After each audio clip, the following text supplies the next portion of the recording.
কাছ থেকে শোনো, মুহূর্তের ভিতরে উত্তর থেকে দক্ষিণ, পূর্ব থেকে পশ্চিম সব জায়গায় আমি ভ্রমণ করি। আদম থেকে ঈসা পর্যন্ত সমস্ত নবীদেরকে আল্লাহ পাক যুগে যুগে সুন্দর বানাইয়া পৃথিবীতে প্রেরণ করেছেন।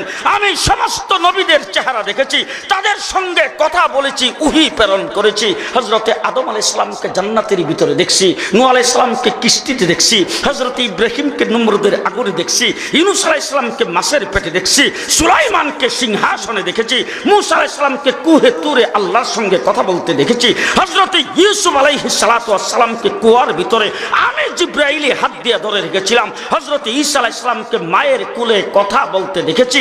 আমি জিবরাইল সাক্ষ্য দিচ্ছি, আমার চোখে এর চাইতে সুন্দর চেহারার মানুষ কোনোদিন দেখি নাই।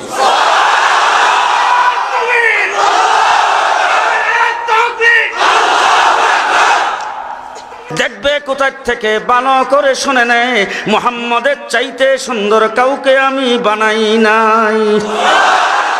আমার নবী সাল্লাল্লাহু আলাইহি ওয়াসাল্লাম মুহাম্মদুর রাসূলুল্লাহর চাচা আবু তালেব একদিন রাসূলকে ডাক দিয়ে বলতেছেন, ভাতিজা আমি তোমার সম্পর্কে জানি। ভাতিজা জিজ্ঞেস করেছেন, চাচা আমার সম্পর্কে কি জানেন? বলে তোমার বরত্ব আর তোমার আজমত আর তোমার ফজিলত সম্পর্কে আমার জানা আছে। বলে আপনি চাচা কেমনে জানলেন? বলে কিছু তোমার মার কাছ থেকে শুনছি আর কিছু আমি নিজে দেখছি। বলে চাচা কি শুনলেন আর কি দেখলেন? বলে তোমার মার কাছ থেকে শুনছি, তোমার মা বলছে অন্যান্য সন্তান যখন পেটে ধারণ করে মা, তখন মাদের চলতে ফিরতে খুব কষ্ট হয়। 10টি মাস পর্যন্ত সন্তান পেটে ধারণ করে কষ্ট আর কষ্ট করে। তোমার মা আমেনা তোমাকে পেটে ধারণ করেছেন, তোমার মার নাকি কোনো কষ্ট হয় নাই। বলে চাচা আর কি শুনেছেন? বলে আরো শুনছি তোমার মা বলছে তোমাকে তোমার মা যখন পেটে ধারণ করেছে ওই মুহূর্তে তোমার মা কুয়ার থেকে পানি উঠাইতে গেছে, যায় দেখে কুয়ার পানি তোমার মার জন্য অটোমেটিক পার পর্যন্ত আইসা রয়েছে। বলে চাচা আর কি শুনছেন? বলে আরো শুনছি তোমার মা প্রখর রৌদ্রের ভিতরে ঘর থেকে বের হইছে, ঘর থেকে বের হইতে দেরি আকাশের মেঘ আইসা তোমার মার মাথার উপরে ছায়া ধরতে দেরি নাই। বলে চাচা আর কি শুনছেন? বলে তোমার মা নাকি রাস্তা দিয়ে হাঁটতেছিল, হাঁটার সময় তোমার মা দেখতে পারছে সাইডের গাছগুলি তোমার মার সামনে মাথা নত করে সালাম করতে শুরু করেছে। বলে চাচা আর কি শুনেছেন? বলে আরো শুনছি তোমার মা বলছে রাস্তা দিয়ে হেঁটে যাওয়ার সময় পাহাড় থেকে খন্ড খন্ড পাথরগুলি তোমার মার পায়ের কাছে বসে সালাম করতে শুরু করেছে। বলে চাচা আর কি শুনেছেন? বলে আরো শুনছি তোমার মা বলছে অন্যান্য মা সন্তান যখন ডেলিভারি করে তখন তার খুব কষ্ট হয়, কিন্তু তোমার মা যখন তোমাকে ডেলিভারি করেছেন তখন তার নাকি কোনো কষ্ট হয় নাই। বলে চাচা আর কি শুনেছেন? বলে আরো শুনছি অন্যান্য মা যখন সন্তান জন্ম দেয় তখন সন্তান যেই ঘরে ভূমিষ্ঠ হয় সেই ঘরটা দুর্গন্ধযুক্ত হয়ে যায়, মানুষ সেই ঘরের মধ্যে ধূপ জ্বালাইতে হয়, স্প্রে করতে হয়। আর তুমি যেই ঘরে জন্মগ্রহণ করেছো সেই ঘরটা নাকি মেশকে আম্বরের চাইতে বেশি সুগন্ধিতে পরিণত করেছে। বলে চাচা আর কি শুনছেন? বলে আরো শুনছি অন্যান্য মা সন্তান জন্ম দিলে সন্তান মায়ের পেটের থেকে বের হওয়ার পরে তার নাভির নাকটাকে কাটতে হয়, আর তোমার নাক কে যেন মায়ের পেটের থেকে কেটে ক্লিন করে বের করে দিয়েছেন।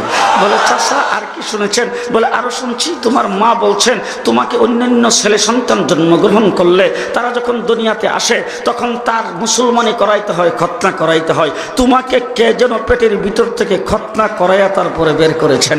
বলে চাচা আর কি শুনছেন? বলে চাচা আর কি শুনছেন? বলে আরো শুনছি তোমার মা বলছে তুমি নাকি তোমার মায়ের পেটের থেকে বের হইতে দেরি, আত্তাহিয়াতু শুরুতে নিজে নিজেই বসতে দেরি নাই, আর আত্তাহিয়াতু শুরুতে বসতে দেরি, আল্লাহু আকবার বলে সেজদায় যাইতে দেরি নাই। আর তুমি সেজদায় যায় কি যেন বলছো, একটু পরে যখন সেজদার থেকে মাথা উঠাইছ, উঠাইয়া আত্তাহিয়াতু শুরুতে বসে তোমার শাহাদত আঙ্গুলিটি উপরের দিকে উঠাইছো আকাশের দিকে, উঠাইতে দেরি একটা নূর বের হয়ে উত্তর থেকে দক্ষিণ পূর্ব থেকে পশ্চিম তামাম জাহান আলোকিত হইতে দেরি নাই, যেই আলোতে তোমার মা রুম আর পারস্যের মহলগুলি দেখতে শুরু করে।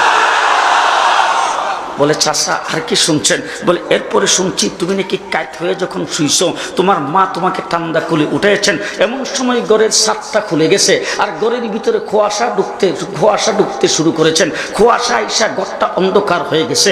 এমন সময় গায়েব থেকে একটা আওয়াজ আসছে, এই বাচ্চাটাকে মাঠ থেকে আড়াল করে দেওয়া হোক, গায়েব করে দেওয়া হোক, গায়েব করে দেওয়া হোক, এবং উত্তর দক্ষিণ পূর্ব পশ্চিম গোটা জাহান ঘুরাইয়া সমস্ত মাখলুকাতের কাছে তাকে পরিচয় করাইয়া দেওয়া হোক। আর কি শুনছেন? বলে তারপরে শুনছি তোমার মা বলছেন তো হঠাৎ করে কি যেন একটা আওয়াজ আসতেছে, সেই আওয়াজের মধ্যে বলা হচ্ছে 20 জন নবীর গুণ এই বাচ্চার অন্তরে ঢুকাইয়া দেওয়া হোক। এরপরে আরেক দিক থেকে বলছেন নবী তো 20 জন না, বলে তাইলে হযরত আদম থেকে ঈসা পর্যন্ত 1,24,000 নবীর সমস্ত গুণ এই বাচ্চার ভিতরে ঢুকাইয়া দেওয়া হোক। শুধু তাই না, পৃথিবীর সমস্ত গাছ গাছালির থেকে শুরু করে হাইওয়ান জন্তু জানোয়ার আল্লাহ পাকের 18,000 মাখলুকাতের যত ভালো গুণ আছে সব গুণ এই বাচ্চার ভিতরে ঢুকাইয়া দেওয়া হোক। এরপরও কিছু লোকে কইব কওমি দেওবন্দি মাদ্রাসাওয়ালারা মিলাদ জানে না।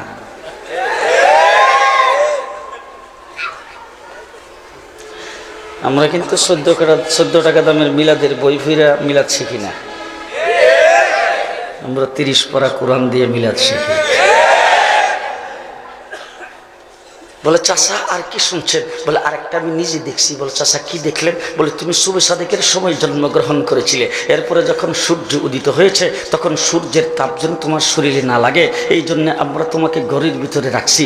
এরপরে সূর্য যখন অস্ত চলে গেছে সন্ধ্যায়, তখন চন্দ্র উদিত হওয়ার পরে আমরা তোমাকে ঘর থেকে বের করে খোলা আকাশের নিচে তোমাকে মুক্ত হাওয়া খাওয়ার জন্য সেখানে শোয়াইছি। তখন তুমি হাত পাগুলি এইভাবে নাড়তেছিলে আর একটু কান্না করতেছিলে। এমন সময় আমি দেখতেছি চাঁদটা তোমার দিকে আসতেছে। যখন কাছাকাছি চলে আসছে আমি মনে মনে ভাবছি তোমার উপরে আবার চাঁদ আইসা পইরা যায় কিনা, এই জন্য আমি জোরে চিৎকার করে ফেলেছি। এমন সময় হঠাৎ করে তাকাইয়ে দেখি চাঁদ তোমার উপরে পড়ে নাই। তুমি যে হাত পাগুলি নাড়তেছ, তোমার হাত পায়ের নাড়ার সাথে চাঁদ খেলা করতে শুরু করেছে।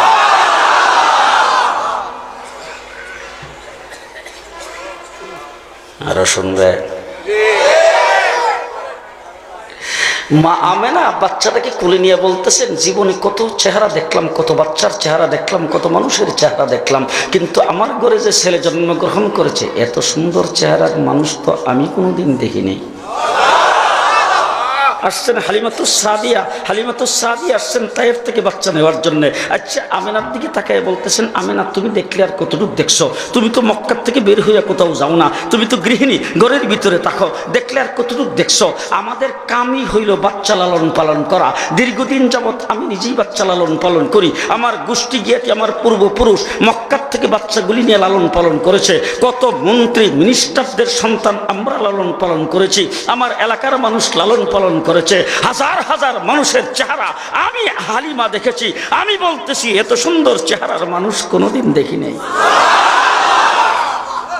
এবার আসছেন আব্দুল মুত্তালিব, আয়েশা বলতেছেন আমিনা তুমি গৃহিণী করে থাকো, তুমি দেখলে আর কতটুকু দেখছো? আরে হালিমা তুমি দেখলে আর কতটুকু দেখছো? তোমার পাড়া প্রতিবেশী বাচ্চা পালন করে তুমি দেখলে তাদেরকে দেখছো। আমার কাছ থেকে শোনো, আমি বাইতুল্লাহর মুতাওয়াল্লি, বাইতুল্লাহ জিয়ারত করার জন্য লক্ষ লক্ষ মানুষ আগমন করে। আমি তাদের বাচ্চাগুলি এবং তাদের চেহারা দেখি। এরপরে আমি শামে যাই, ইরাকে যাই, বিভিন্ন জায়গায় যাইয়া মানুষের চেহারা দেখেছি। আমি আব্দুল মুত্তালিব বলতেছি এত সুন্দর চেহারার মানুষ কোনোদিন দেখি নাই। এবার জিবরাইল আমিন আয়েশা কো আব্দুল মুত্তালিব তুমি কদ্দুর দেখছো? আস্তে আস্তে আস্তে আস্তে আব্দুল মুত্তালিব তুমি দেখলে আর কতটুকু দেখছো? তুমি তো বাইতুল্লাহর মুতাওয়াল্লি সেখানে দেখেছো, শামে দেখেছো, ইরাকে দেখেছো। আমি জিবরাইলের কাছ থেকে শোনো, মুহূর্তের ভিতরে উত্তর থেকে দক্ষিণ, পূর্ব থেকে পশ্চিম সব জায়গায় আমি ভ্রমণ করি। আদম থেকে ঈসা পর্যন্ত সমস্ত নবীদেরকে আল্লাহ পাক যুগে যুগে সুন্দর বানাইয়া পৃথিবীতে প্রেরণ করেছেন। আমি সমস্ত নবীদের চেহারা দেখেছি, তাদের সঙ্গে কথা বলেছি, উহি প্রেরণ করেছি। হযরতে আদম আলাইহিস সালামকে জান্নাতের ভিতরে দেখছি, নূহ আলাইহিস সালামকে কিস্তিতে দেখছি, হযরতে ইব্রাহিমকে নমরুদের আগুনে দেখছি, ইউনূস আলাইহিস সালামকে মাছের পেটে দেখছি, সুলাইমানকে সিংহাসনে দেখেছি, মূসা আলাইহিস সালামকে কুহে তুরে আল্লাহর সঙ্গে কথা বলতে দেখেছি, হযরতে ইউসুফ আলাইহিস সালামকে কুয়ার ভিতরে আমি জিবরাইলে হাত দিয়ে ধরে রেখেছিলাম, হযরতে ঈসা আলাইহিস সালামকে মায়ের কোলে কথা বলতে দেখেছি। আমি জিবরাইল সাক্ষ্য দিচ্ছি, আমার চোখে এর চাইতে সুন্দর চেহারার মানুষ কোনোদিন দেখি নাই।